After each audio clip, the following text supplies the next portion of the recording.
So, Rick, when you first came to Buffalo, do you remember what that was like and walking the old War Memorial and your chance to play there for the Pirates affiliate at that time? Like it was yesterday. I, I I came here having a couple of pretty decent A-ball years, and Double A is the proving ground for every player. If you can succeed in Double A, they always figure you have a shot. So once I got here, we had left a lot of the A-ball guys behind, and a lot of good friends, and you become like a brotherhood.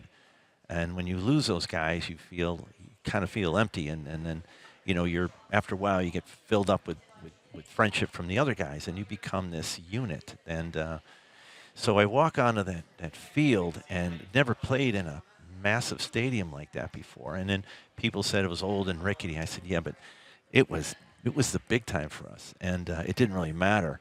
And so I I felt so like intimidated by the whole thing. But as the season started, I proceeded to just dump. I was doing terrible.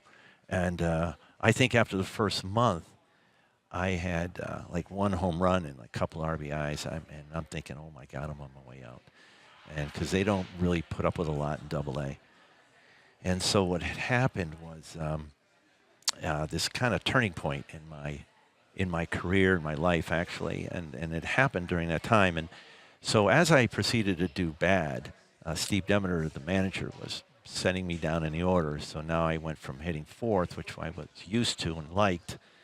Now I'm hitting fifth, and then sixth, and seventh, and eighth, and I just kept doing worse and worse. And then finally, I go into Steve's office, and I said, "You have to put me back at cleanup." And he goes, "Well, you're not hitting." I said, "Well, I'm not hitting because I'm not in cleanup." And he says, "Well, you're not cleanup because you're not hitting." Chicken or the egg kind of thing, right? Yeah. So we went back and forth. He goes, "Like, enough of that, right?" So I said, "Look, you have to do it. You have to." I said, I feel useless down there. I just need something. I need more for myself, and I can't get it down there." So he goes, "Well, let me talk to Alfredo Torres, who is now switched over to cleanup." And I said, "I already did. He hates cleanup." Let me talk to him. I said, "Okay, fine." So leave the office, and we're playing catch out in front of the dugout right before the game, and he comes walking over with the lineup sheet, and he sticks it in my face, and he goes, "Here, you happy now?" And I kind of backed off and looked at it, and there I was back in cleanup. And then I hit 2 home runs that day, and I had doubled my total in one day. And then from that point on, I don't know what happened to me. I just went off. So he calls me back in the office in like 2 weeks. He goes, "What the hell was that?" And I go, "I don't know.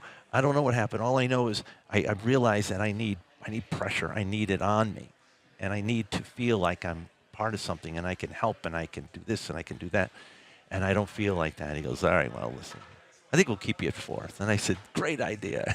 And then all of a sudden, the home runs started coming, and Right. man, it was one of those years. And then you went on, played in the major leagues a little bit, and in Japan. So in the major leagues, what's like do you have best memory? What do you recall the most? Or Well, I'll tell you right now that I haven't sweated like this doing these interviews since I faced Nolan Ryan, and that didn't go very well. So, so this is kind of that same feeling where I feel a bit overwhelmed, and by getting this award, and it's just you look back on your career and you're thinking, "Geez, what did I do?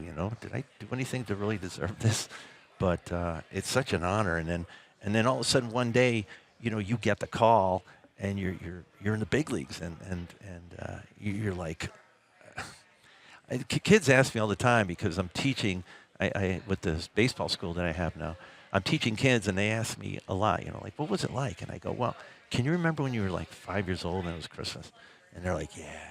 I said, "Remember that feeling? You come flying down the stairs and you're looking at these presents." I go, "That's what getting called up is like." yeah, that's Yeah, amazing. it really is. And then the other piece, and you mentioned it just a second ago, but what you did in terms of youth baseball here and creating an indoor kind of camps and clinics and stuff, which hadn't really been done here at all, right? You kind of brought that here, and tell me about that, how that started first off, and how fulfilling that's been for you, because thousands of boys and girls have gone through that. I knew, the game was coming to a close for me, and my buddy Jerry DeSimone and Mike Martin out in Las Vegas had started a baseball school 2 years before I retired. So I called him up and I said, how do you guys do this? How do you work it? And he goes, look, I'll send you all the information I got. You need a building, and you need this, you need that. And I said, I think I'm going to do that. They're like, okay, good luck and see what happens. So when I got done playing ball, I told Debbie, my wife, I said, look, I got to do this. I have to do this. I love baseball too much. I can't just walk away from it. I didn't know anything else, and I was afraid to go work in an office and not succeed. So I thought, you know what? I'm going to do this because I love it so much, and let's see if I can pass something on to somebody else. So I just kind of on a whim, I said, I'm gonna go for it, and I got a building, and I got the AstroTurf and the cages, and I set everything up, and I even had my mom come in and answer the phones, which never rang, and I'm like, did she ever throw BP if she had to? She was about to, Yeah. and because she loved baseball. So my dad, he's like, oh, Rick, thank God you got your mother out of the house. So I said, the phones, it hasn't rang. So anyway, about like the third day, the third day I'm open. There's nobody there, and the phone's not. The phone rings like 6 or 7, and I pick it up. It's my mother again. I go, Mom. She goes, Rick, has the phone rang time? I go, yeah, like probably 7 times today. 6 are you, and okay, 6 are you, and 1 was my buddy to call me to see if the phone's working, and then all of a sudden, one person, hey, what do you do over there? What's going on over there? Cage rentals and leagues and this kind of instruction, and one by one, they started coming in. And you kind of were the trailblazer for that. Well, it right? felt really good. I didn't even think of it that way. I just said, this is what I love. I mean, love to do. And to this day, 31 years later, I'm still doing it. And I get to play with kids all day, so I don't get a chance to grow up.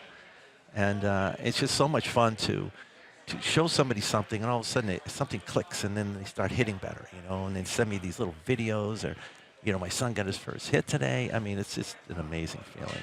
And this has been such a culmination of your career to get to this point today.